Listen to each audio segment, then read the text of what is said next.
stage. Leah De Silva, who is Senior Programme Manager for CIPD Trust. And we've got Jacob Hale, Managing Director for offboard.org. And I'll just let you take it away. Amazing. Can I clip this on you? Yes, you can. Sorry. Feel very Perfect. official. There you go. Excellent. Thanks, Kaylee, and lovely to see so many of you here today. As Kaylee said, I'm Leah. I work for the CIPD Trust, and I just thought it'd be useful to give you a quick intro on what we do and how we operate, because it might be newer for some of you. Some of you might know all about us already, which is brilliant, and there's loads of resources on your tables to fill in the gaps if you need to. Effectively, we are part of the CIPD, and we're the amplifier of the charitable purpose of the CIPD, all about championing better work and working lives. But our USP, and I think this is a really important room to say this in, particularly given the geopolitical landscape and, to be honest, the war that seems to have waged on HR as a function more recently, our USP and our secret weapon, or not so secret in this room, is the brilliance of the people profession. We fully believe that harnessing your skills and expertise as leaders within HR can be truly game-changing for some of the barriers that we see in society. So what does that look like in practice? Well, we take your skills and expertise and we use your insight and guidance and we deploy it to some of the key things we want to change. So you as mentors, as volunteers, as guides, as panellists and speakers can really help us move the dial in this space. And what we want to do effectively is really tackle those barriers to create even more inclusive workplaces. And we've focused our efforts on two buckets, as I like to call them, although I need something a bit jazzier than buckets, I think. But it says what it does. I know, right? Yeah, right? So the first thing we want to do is create a more representative profession. You know, we want to represent the communities that you so loyally serve effectively. And we do a couple of things in this space. Right at the start of people's careers, people are struggling to get into the profession because they're facing financial hardship or because they're facing their own barriers. We support them through a bursary scheme just to get them kick-started by studying that level 3 and then supporting them through their CIPD journey. The other thing we do is we use your brilliance as mentors. Now I'm looking around the room, I can see Andy, I can see Nicola. We haven't actually spoken in real life yet, so I'm making a beeline for you in the next break. But Andy and Nicola are great examples of people who are donating their time as mentors on our Future People Leaders programme. So that is to mentor people who are a bit earlier in their leadership journey, who are facing barriers, who don't feel that they are having their voice heard, they're not getting promoted. That could be for a variety of reasons. It could be through a protected characteristic lens, it could be caring responsibilities or social mobility related. But having that safe space, Kaylee talked about it beautifully earlier, I think, having that safe space to talk to somebody who is outside of your organisation, but crucially in your function, who is apolitical and impartial, can really help you to accelerate your career. So I'm super grateful for all that you do already, guys, and obviously I'll be asking you to do a lot more as time goes on. But that's one bucket, and we know if we do that and create a more representative profession, that will have huge implications for society and organisations as a whole. The other bucket is around supporting people who have notoriously found it hard to get into the labour market in the first place. And there are lots of people who face barriers in this space, but as a team of 7, we have to concentrate our efforts on where we think we can have the biggest impact. And that is really important for us. You'll see an impact report on your table. We want to measure everything we do to make sure it's working, it's having the right impact where it should, and that you're hearing those stories as well as the people donating your time. So we are focused on supporting refugees. We launched a guide in February around supporting HR and recruiting and retaining a diverse pool of talent. We support parents and carer returners who've had an absence from the workforce. You know, you as HR professionals can help build that confidence, empower those individuals to navigate the world of work, because let's face it, who knows better than HR professionals how to do that? You are people-centric, so you always put the person first and treat them as an individual. And I think as we have our conversation, that's going to come to the fore. And that third group is people with convictions. So this is a thorny issue for lots of people. It's a difficult issue. There is lots of stigma around it. The media doesn't help. But actually, we know that by deploying an HR cheerleader to somebody navigating that whole experience of coming out of custody and into the community, you are more likely to succeed if you've got that cheerleader in your corner, alongside lots of other bits of support that we need to put in place. And I think that's where HR can make a huge difference. And I am proudly, and I use this all the time, and I feel it should be a hashtag or maybe a meme, I don't know, but I'm proudly HR adjacent because I think the stuff that you do and can do is brilliant. Not least because you might be affected by the mentoring you do. Andy and I were talking earlier about the impact on that as you as an individual and what you take back to your organisation. And then crucially, how you choose to change policies and practices and procedures and most importantly, perceptions so that culturally we develop inclusive workplaces and a culture of change and trust. So that is what we do in a very big nutshell. But our model is one of partnership, I should say that. We know we can bring armies of HR professionals because you are all brilliant at wanting to give back and pay it forward. That is, without exception, one thing I hear and see whenever I meet an HR professional. I had this happen to me. I want to give back. I want to pay it forward. So in terms of that, we can bring these armies of people professionals. What we need is to work with expert partners who understand the landscape really clearly, understand the challenges and help by offering their insight and expertise. One such partner is Offploy, and Jacob Hill is here with us from Offploy. So I'll let you introduce yourself, Jacob, and the work of Offploy, and then we'll get, deeper into it. Of course, that sounds really good. Well, good morning, everyone. Thank you for having me along here today. Offploy is an organisation that supports corporate companies, employers to employ people with criminal convictions. But we don't just kind of teach others how to do it, we do it ourselves. So 70% of our team have been through the criminal justice system, and we mentor over 1,000 people a year from Newcastle to Bristol, London to the northwest, depending where we are, to support people with convictions to move forward in life. It could be about getting homes, it could be about getting a bank account, it could be about getting a job, but our team of peer mentors do that. So two sides of what we do the work, mentor the people, reduce reoffending. The other side, unlock opportunities from working with HR leaders and employers to go, we want to do this, we just don't know where to start. And that's a good place to start. I mean, Jacob has mentioned there's some cards on your table which allude to the guide that we created around hiring people with convictions. So you can scan that.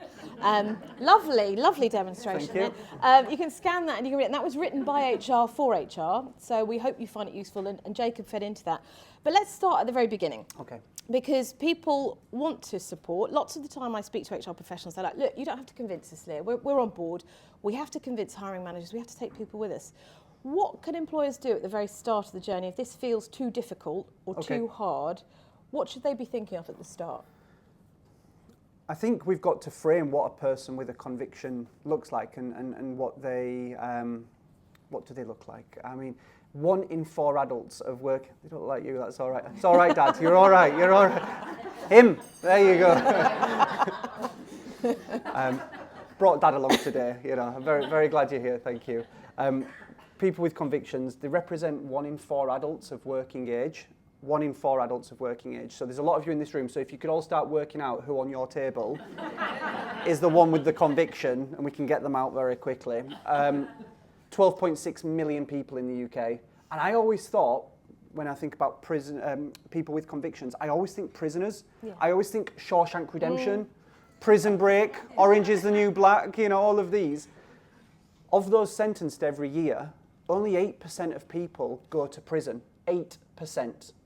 92% of people get community-based sentences. The majority of convictions, any guesses, any ideas?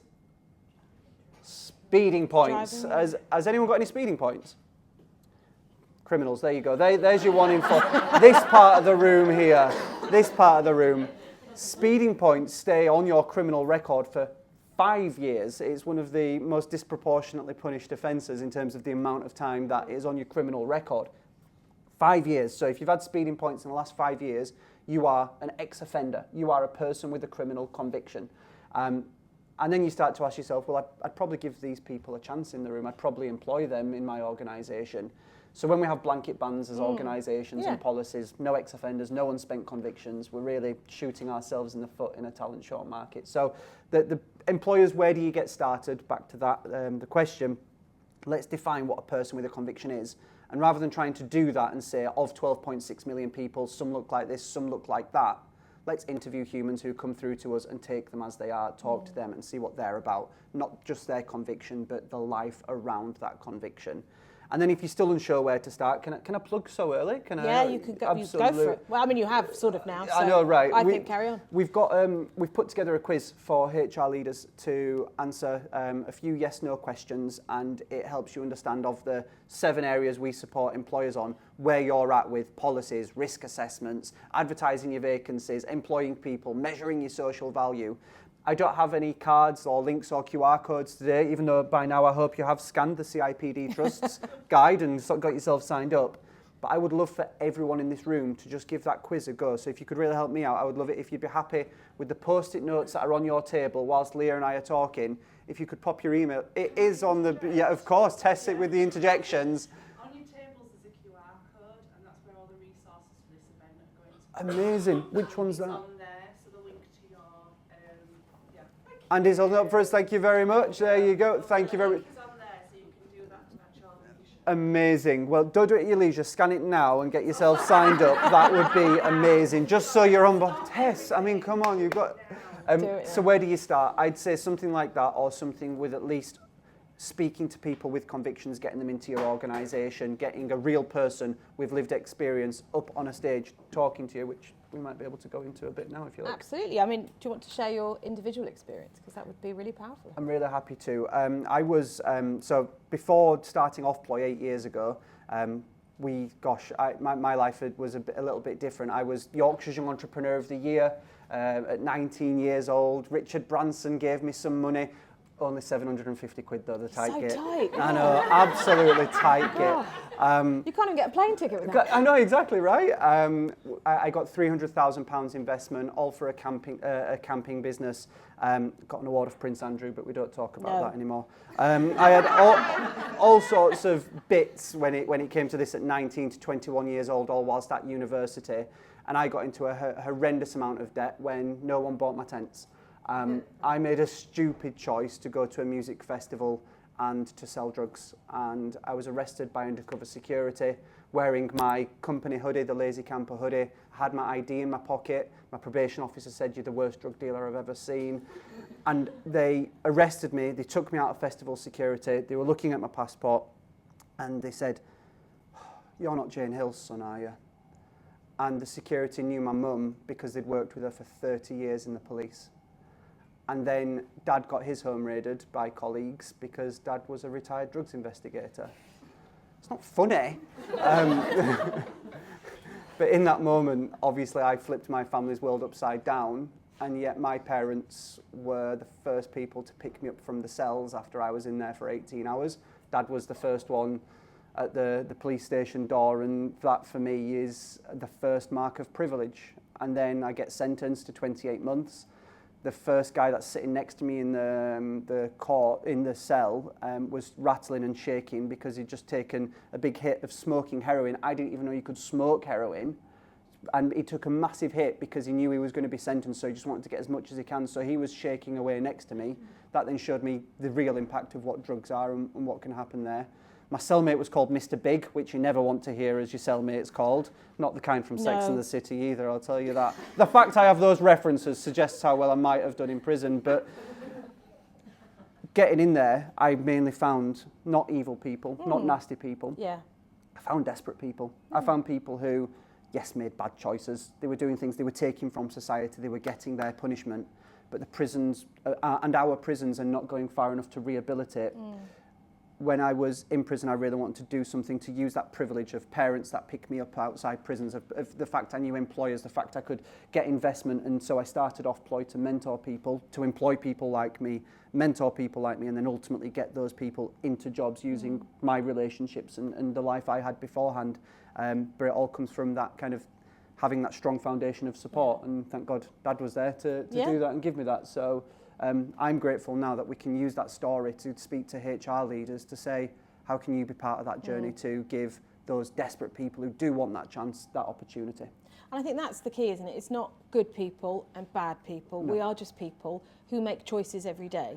And I think to your point, the people coming out of the system who want that second chance and want to move back into employment and make a change are the ones that deserve to be heard and deserve to be listened to, rather than judged on perhaps the most shameful part of their lives. So when we were joined by Kat from Wincanton. I think Hannah was coming from Wincanton. Hello, Hannah, we've not met. But Kat came in November, and you do some great work at Wincanton in employing people with convictions. And she said somebody sat across from her in her office and was having a troubled time, but moved into work. And he said, don't judge me on the worst possible mistake in my life. Judge me on the potential I have for your business. And since then, I think you have 5 ROTL schemes, which is released on temporary licence. We'll talk about that in a minute, I think. And you're doing lots of work in this space to give people that all-important second chance as part of creating really great inclusive workplaces. So big shout out to Wincanton for all that you're doing. And that's, again, within our gift. I think one of the things Jacob talked about is this opportunity to convene and connect and share some of these stories, because it can be done. It might not look the same for every single employer, but there are things we can do. So let's unpick that a bit more, because I think there's lots of people in the room who are like, yeah, I'm on board, I want to do this. Yep. But there are lots of difficult things in there around spent convictions, unspent convictions, disclosure, how to disclose. There's some of the legalities around this that perhaps colleagues in the room might want to know a little bit more about. Can you help us shine a light on that? It's a huge topic. It is a huge topic. Let's break it down. Let's do some of the bigger bits, the bigger chunks of it all. Let's start with, if we want to hire people with convictions, where do we start as an organisation? I rarely use the term hire. I always use the term employ, because we're not just here. I'm not trying to convince you to hire people with convictions. I'm actually trying to convince you that when a colleague of yours then gets a conviction, what you do with that process. You cannot control who walks through your doors and applies for your roles. So whether you want to hire people with convictions or not, we need a policy, we need a stance as an organisation. We need to know, do we have a risk management matrix where we look at the risk of the role and say, right, these roles are subject to these checks. And then the risk of the individual. This individual, actually, their convictions doesn't match up with the risk management on this role. It might be a finance-related role, and they have committed a finance-related offence, and you might go, a little bit too soon for us. But we do have a job in our admin department. Would you like to work there? So we've got to ask ourselves, as an organisation, where do we currently stand when it comes to employing people with convictions? What happens if our best performing colleague came to us tomorrow and said, I got arrested by the police last night? What would you do as an organisation? What's your immediate processes? Is it suspend, then risk assess, then suspend? Is it, dismiss? Is it, we'll stick with you, or we'll hold your job until, the full proceedings are over? You might get sentenced, you might get found not guilty. What do we do in that process? Where do we stand as an employer when it comes to employing people with convictions? And that's about culture. That's how do we get our board on board? How do we get our frontline team on board? How do we get our hiring, training and line managers on board? They're one of the most essential parts in all of this. They are your culture. They follow your policies or processes sometimes. They're the ones that you rely on to instill your policies, your culture, to make that happen. So as an employer, where do you stand when it comes to employing people with convictions? And then, if you like, we can go a little bit about the recruitment process, because that really does flag up some key bits of where employers are. I think it's worth noting is that Jake is absolutely right. You know more if you follow the processes and have good processes in place than you do about your existing workforce. If 1 in 4 people have a conviction, they're probably working with you already and you just don't know about it. If you follow the proper procedures and risk assess effectively, you're going to get better information, better data, and know what to do with that. My ambition with employers is whether you want to employ no people with convictions or employ every conviction and person under the sun, all I want is for employers to have a consistent process on how they handle it, to know where they stand. Many employers don't know where they actually stand, or they think they do from a policy a long time ago. The biggest myth in employment is we can't employ arsonists because of our insurance. Please show me your insurance policy that says that. So these are things that we want to really, is it time just to revisit our entire recruitment when it comes to employing people with convictions, our entire employment side of it all. But let's just look at the recruitment process. I'm taking a very simple one. I appreciate some of you will have multi-layered systems, you'll have suppliers that do first parts for you, applicant tracking, everything to worry about. But let's just assume that I'm a person with a conviction applying for your role from the very beginning. First thing I do is I probably see you on Indeed, CV Library, or I look on your website. How do I know what your stance is on people with convictions? Do you have a public statement that says we actively encourage people with convictions to apply for our roles? Do you say this role is subject to a standard or an enhanced DBS check? Do you ask about convictions on the application form? Just a show of hands, who asks about convictions on their application form? And I am not shaming you, that is perfectly fine. Who, if you keep your hands up, who conducts basic DBS checks on all their colleagues? Okay. Not, the challenge is there is that what we've got is many other organisations, for sure, big ones, like when we look at huge employers, fast-moving consumer goods, for example, people have thousands, they will have a one line with which to disclose the most shameful part of my life. How do I tell you that I have caused death by dangerous driving due to my friend and, we were in a drugged up situation, it was all messed up, I'm not a bad person, but this is what happened. This whole awful incident in one sentence to tell you the most shameful part of my life on your application form. How do I know what you're going to do with that data? Are you going to make a risk assessment based on that one sentence? Are you just going to file me straight in the bin? Is your recruitment agency going to go, yeah, they probably won't want people with convictions, so we take it out of there. So that bit's first, and then if you do a basic DBS check on everyone and anyone, fair enough. But if you don't, we're only penalising the people who declare their conviction because you don't know about everyone else in the space between. So what's the messaging? What's your recruitment process? How transparent are you to people with convictions to say, we will ask you at application stage, we will ask you at interview stage. Don't worry, we've got 7 or 8 questions we ask at interview. Here they are for you to talk about your conviction. And here's how we risk assess against those questions. And here's how we risk assess against a role. Imagine if employers were that transparent. I'd know as a person with a conviction whether it's worth my time at all for applying for your jobs. There's many employers out there. Yeah, and I think that transparency bit is interesting because, to your point, if someone's taken the courage to disclose in that way, the hardest part of what's happened to them, they want to know where that information is going and whether it's even worth disclosing and going through the motions in order to get this. It's so hard to do. Utopia would be employers being really transparent about the recruitment process and what they do with that information, presumably. Okay. But one down from Utopia would be have some set questions for people with convictions and ask them at the interview stage. So we've got a guide for questions that you can ask and how to make a risk assessment based on those questions and the role that you're applying for. Just be consistent in doing that bit, and that's just 10 times better than most people on the market. Train your line managers and then give your line managers support. It's incredibly emotionally draining for me, and I'll have a nap after this for sure, talking about... I think we all will, actually. I'm not boring. That's terrible. No, just because it's been very engaging. I did not phrase that right, but you know what I mean. But the idea is that I've just disclosed my offence, and that's really hard to do in a room full of people. I don't know who in this room has lost people to drugs, etc. You might come say something. It's nerve-wracking to do this.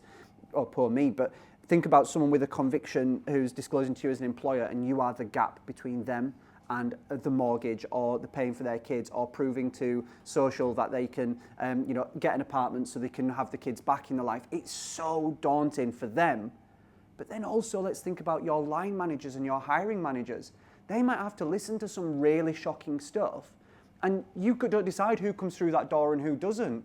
So where's the offloading? Where's the support and training for the line managers and hiring managers to ask those questions, to not go absolutely mortified when they hear about that terrible offence, or not to start crying because they're so impressed by how much the person's turned their life around? I know we know how to balance professionalism and personal, but where's the support for hiring managers as well? So coming up with that support is key. Yep. Thinking about your policies, being transparent is key. And also there's lots of support and reassurance. You don't have to do this alone. I think that's really key as well. We've got an opportunity within the CIPD and the CIPD Trust to bring these stories together, but there are experts like Offploy, lots of organisations that do this every day that we can put you in touch with, that can advise you, and we can also put you in touch with other employers who are doing this stuff and are willing to share their sort of warts and all story of what went wrong. So much more powerful with another employer. Yeah. Rather than us two, I guess. Yeah, I think so. So we could do that too. Yeah, exactly. And just thinking about that, because I want to make sure we don't run out of time and we allow enough time for questions before we share with you some of our calls to action. But in this space, given the room we're in, what would you love to see from senior people professionals like we've got today? What would you like to see them do? Your voice is so powerful, not just within your organisation, but within your supply chain or within people like we've got Wincanton there. You are going to be made an example of today, but people will want to speak to you after this to say, how did you do it? What was it like? That voice is so powerful, and at this level that you guys operate, you are open to networking, working with other organisations. It might be that you say our clients, our suppliers, have such strict terms that we possibly couldn't employ people with convictions. Great, let's get that into a policy. Let's cement that in there and say how we would do it but what else can you do? We need advocates in this space, in your roles specifically. I am obsessing over getting HR leaders to consider employing people with convictions, because I think you will unlock the opportunities for the 12.6 million people with convictions in the UK, for those 1 in 4 adults. So what can you do? The best thing to see would be that you cement your processes, and obviously they can change, but get them down, say this is how we respond as an organisation to people with convictions. Just know where you stand, and then implement and grow from there if you want to, or at least then encourage your suppliers to do a bit more around that. That's what I'd love to see. Yeah. But let's just get started, and if people want to do that quiz, which I've already mentioned. And big shout out to Claire, because she did do it before. Did you? We found that out earlier. It's the lowest score I've ever got in a quiz. It doesn't matter, it's a safe space here. No. It does not make you rubbish. No. The fact you were willing to do There's it, the no fact that you did judgment. that. 7, that's the lowest one I've ever seen, actually. That's impressive. Did you? Nicola. And we didn't score that high either, so just to make you feel Yeah. See, Will there's you solidarity lose? there. Lose, right. I kind of knew where we'd end up, but yeah. The- It was the- interesting though. The strongest Depends thing. who you work for them as well, because I've worked in different businesses where, for example, I used to have a really good policy around criminal convictions, but where I currently work at the moment, it's a smaller business. Yes. It's not Okay. something I've really thought about. Exactly. So I've got there's a mix. So I think the scoring on the quizzes is not subject to us necessarily as HR professionals. Not at all. It's about the environment Yeah. that we're working, and again linking back to how we can then change and develop. Yeah. It's so good, and we did it for one of our clients, a large corporate. They had a HR department, a social value department, a few other people bringing along. They had dedicated recruitment teams, and they all did the score app. And because it's broken into 7 areas, from culture to social value to hiring and marketing vacancies, etc., they all scored really differently because they knew their bit but didn't know what was going on over there. So it was amazing to see all these departments doing this score app, and actually overall as an organisation they've got it right, but it's just not all sewn together, their understanding of what we do when people with convictions either apply for our roles or existing colleagues become people with convictions. So I'm sorry you got the score low, the score. Sorry, Claire, I didn't mean to do that, but I just was very impressed that you'd already done it. So I was like, we have to share. Leah knew in advance, and she really There's that, it's a safe space. I thought before I did the quiz, I thought we'd score really well. Right, okay. So I was really disappointed. Let's have a look at it. Not disappointed, I think the question, I'd never thought about those questions. Okay, that's the point. It was only That's a there to good prompt to say what Yeah. else we thought of. I wrote it, so it might be unnecessarily harsh, the scoring system, but we can revisit it and make it better. We'll bring that score up. Yeah. Okay. But at least you did it. And it's a good, Yeah, as thank you for Nick said, doing it was interesting to do to give you a benchmark. To think about the questions, right? Yeah. Some areas that we just get so focused on the normal stuff that we're used to. I think you're right. It just makes you think a little bit. Some of the questions I thought, No, no, minus 1 point. But then, I can't remember what the question was. There's one about, do you tell people that this person's coming with a conviction? I'm like, no. Why would you do that exactly? And you'd get a point for saying no. No, you get points for that one. That's one of your 7%. That's pretty good. Just so that everyone else is going to score much higher now because they know the answer to the question. Competition, I'm just saying. yeah. So, We don't publish your scores, by the way. It's between us and you, so that's exactly. fine. And also, Claire, you're a pioneer because you've helped everyone else here. Thank you so much for doing it. Much appreciated. Anyone else with any questions before we sum up? I'm conscious of time. We can talk loads in the break as well. So you can equally talk. Yeah, go for it. Oh. Do you think judgment somehow plays a role as well? I was just thinking of a scenario at our work where we had a chap who'd worked for us, was an apprentice, worked many years for us, was really good. Then left to go to another job, and we subsequently found out he was in prison. Oh, I'm sorry. And it was for assault on Yes. his partner. Yep. Came out of prison and approached us again Yep. to come back. Yes. And I felt like our whole decision was made on judgment, that we were concerned we'd employ a person who, it was in the newspapers and everything, Of had course. this reputation. Ooh. And what would the staff say that we hired? I get that. There's so That's much. a great question. There's so much in all of that. Particularly in the Google era we live in. So yeah. that's a great question. What would you say to that, Jacob? Let's look at the different areas of risk. So first of all, I'm hearing reputational risk to our organisation. You know, this firm employs wife beater. Yeah. You know, that's what we're worried about seeing. Then I'm worried about risk to my colleagues. You know, if he's hit his partner or assault his partner, who's to say he's not going to assault someone in the workplace? And what do I do? We employ women in this workplace. What if that happens? So I'm picturing all these scenarios, and then what we've got to do as an organisation is say, right, he has been released back to the public, which means he's deemed low risk, as it were, or he's deemed risk enough to be out there in society and public. When it comes to reputation as an organisation, I think it's never pinned on any one candidate you employ. I do think you should take into consideration reputational risk. There's certain roles that, you know, people can be working in, let's say, school-adjacent roles, working with young people or vulnerable adults that do not work with the young people or vulnerable adults. It doesn't necessarily mean you'd employ a notorious sex offender who's been on this, because it just would ruin your organisation overnight. And I get that, and that's complete. I'm not here advocating that you employ everyone with a conviction. That's really important. We've got to consider the risk of the role, the risk of the individual, the risk to the organisation. However, for this chap, he's been in prison, he's served his time. How much time has passed? Has he shown? Does he come to you saying, I was in this moment, I absolutely regretted it, I was in drink, I was in this, you know, me and my partner have reconciled now. I don't know the circumstance of everyone, but we'd need to take that into account as an employer to say, actually, if we've got a stance that says we believe in second, third or other chances, and we've got an active policy that says we do encourage people with convictions apply to our role, we deem him a low risk to the role and to the environment, then yes, we would employ him.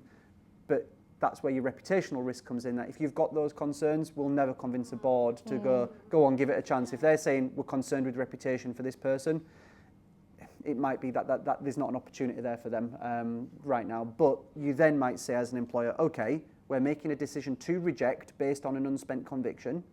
Tell them, sorry, based on your conviction, we deem the reputational risk too high to our organisation. However, we have looked at other roles in our organisation that doesn't fit because of reputational risk. However, there are support organisations out there, A, B, C and D.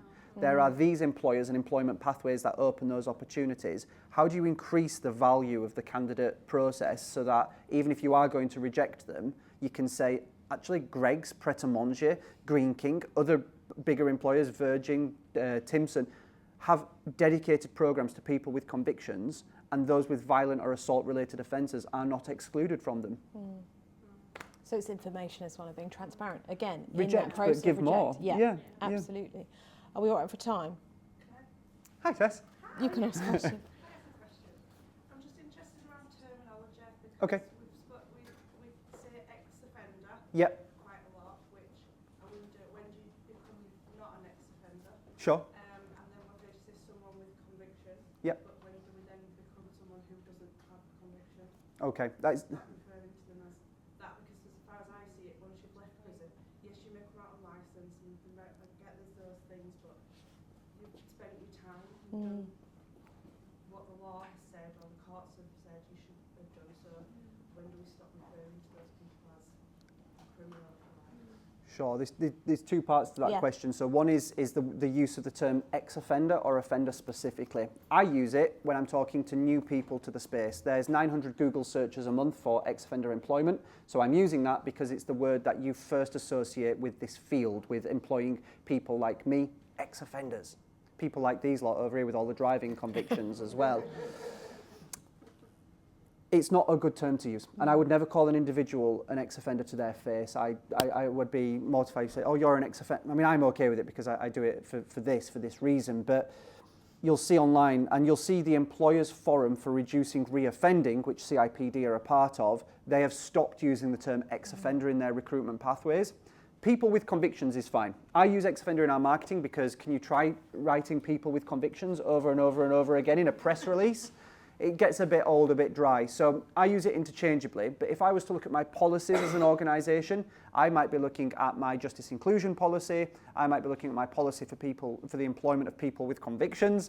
I would avoid the term ex-offender as our go-to word in the culture. But when you leave this room today and you start talking to your board or to your line managers or your frontline colleagues, you might say, we're looking at something around ex-offenders. They look like people with this, 1 in 4 convictions. Yeah. And now we use the term people with convictions. I think it's okay to hook that word in. When do people become people again? Hopefully, when do people with convictions become people again? There's two bits to that as well. When the offence becomes spent, you might say actually their conviction has no bearing on their role, particularly since we're not working in a regulated space. If you are working in a regulated space, a conviction will always show up on a standard or enhanced check unless it's filtered, which is a whole of a technical thing today. But you might say when the offence is spent, I think, just deal with the ex-offender part and call people after that. Like once you've made your hiring decision, once you've said they're here now, we don't go to the line manager, right, you've got 3 colleagues who are ex-offenders, you've got this, that, or this. It's like, it's not a protected characteristic, but can you imagine calling people by their protected characteristic? It would be a nightmare. So let's go back to people as soon as once you've made your hiring decision, once you've stepped outside of the ex-offender or justice recruitment process. Let's get back to this. They're another colleague. Yeah. It doesn't show up in their disciplinary. It doesn't show up in bits like that. Well, it's interesting you say it's not a protected characteristic, but it is something that's protected under the Rehabilitation of Offenders, Act. Spent convictions are. Yeah, Yeah. exactly. So, For unregulated roles. So you would never really refer to somebody as an ex-offender, or even it doesn't necessarily even become relevant. For most roles. Exactly. And one thing I'd ask is. Not going to be subject to DBS checks, but you might have roles that And you might have recurring DBS checks every year to think about, and maybe basic and standard. I do not know the level, but one thing I would encourage to employers, if you really want to get under the skin of it, is have a separate storage area for conviction data. So if you're asking questions about people's most shameful part of their life, that becomes spent. As soon as that becomes spent and you're not in a regulated role, you're holding data on someone that has no longer relevance. So what's your data protection policy in that? I would give every colleague a conviction code and look up that conviction code in a separate folder system as and when you need it, if you do need to revisit their conviction. That's how I'd handle data storage of convictions and not convictions. And that is important as well. We always use people with convictions, I would say, in CIPD Trust, so similar. Yeah, I think so. And I think lots of people think ex-offenders are looking backwards, whereas obviously someone coming out looking for a second chance is looking forwards. Absolutely. Thanks, yeah, go for it. Of course you can. Something in my mind is upwards bit. Since they put obviously the new role in with Lord Dixon. Oh yes. And I've been lucky enough to spend some time at Timpson's and look at what they were doing. Did you see the fire pole in the office? Yeah. Really cool. Yeah. What are we seeing at the minute? I haven't seen much yet, and I had quite high hopes, really. Yeah, he's got a lot to unpick. People do like Lord Timpson. The justice sector is quite a fan of him, considering we'd previously had something like 7 justice secretaries in 7 years. It was a bit of a pain to handle that one. I think he's unpicking and building more prisons, which is a shame right now, and trying to get, rather than doing the rehabilitation side, he's got a big list of things he really wants to do. He's got to, I believe, play the game with the justice, with the voters, get the prisons open, do these bits. I am seeing bits coming through which is more employment outcomes and focuses on the prisons. The problem with the justice sector is it always focuses on prisons. Only 8% of people sentenced every year go to prison, 92% community sentences, but probation are not given the tools or resources to get job outcomes for people. So it's voluntary sector like us and willing employers like you. Yeah, that's the interesting thing, because we work with the Ministry of Justice. Amazing. To do, with the probation service. Yep. But we need them to be supervised. Yes. So they come out and do it. And I met some last week when I was in Leicester. Yeah. Working with around there, but it's the volume that you can actually cope with at that point, because, as you said, the probation, they're quite stretched. 200 people on a caseload over a 12-month period. The focus, like with the job centre, is not actually jobs, it's attending appointments and then use the specialists to get the jobs. That's where it falls on the voluntary sector to do that work, and for willing employers to go, you know what, voluntary sector, justice, prisons or not, we're going to do something off our own bat. Yeah. I'm going to bring it to a close then and just share a little bit about some of our calls to actions for you, what you want to do in this space. I think there's lots of practical things that Jacob's talked about in terms of your own policies and procedures, and there's lots of help there, not least the diagnostic tool and the quiz that you'll all score higher on now that we know some of the questions. You can scan the QR code to get our guide as well, which refers to partners like Offploy. Yeah. In terms of practical things we do have opportunities, one in very close proximity to where you are now. So we are running a mentoring pilot at HMP Style, which is a women's prison. So at the moment, we are focused on asking female HR professionals to partner up with women nearing the end of their sentences. They go into the prison about 6 weeks to 2 months prior to release and start to work with individuals as they approach the release, and then work with them through the gates. So that relationship continues. And I think it's that continuity of having a cheerleader in your corner in what we call the sort of tipping point danger zone, that initial 6 weeks when you're moving from being incarcerated into the community where you need the most support. So far it's going really, really well. We hope to get the learnings of that, share them with you. We want to test and pilot and roll that out. So there are opportunities if you want to donate your time as a mentor in style, let me know, come and see me, email me, go through the website, you will find my details. As well as that, we are seeing a real call out for some of the strategic skills and influencing skills that you have as senior people professionals to sit on employment advisory boards. These are boards in prison, a brainchild of Timpson's before he became the prisons minister, which seek to connect the world of work and the criminal justice system. Now, we have some great HR representation on boards already. So we are recruiting volunteers to do this, and we're working with the New Futures Network, who partner with the Ministry of Justice in every prison in England to deploy these skills. And the overwhelming response from New Futures Network is, your HR people are the best. And we're like, we know this already, we know they're game changers, but you could make a real difference on a board. It is connecting the two worlds, the world of work and the criminal justice system. If you want to hear more about it, you only need to dedicate 32 minutes of your time. And it's hot off the presses, but it's our, we took over the monthly CIPD podcast on Tuesday. It's all in your pack of resources already. That's how efficient Kaylee, Tess and the team are. But you can follow that link and you can listen to Jacob, you can listen to Sally, who's our head of CIPD Trust. And probably the most relevant voice on that podcast is one of our volunteers, Alison Bell.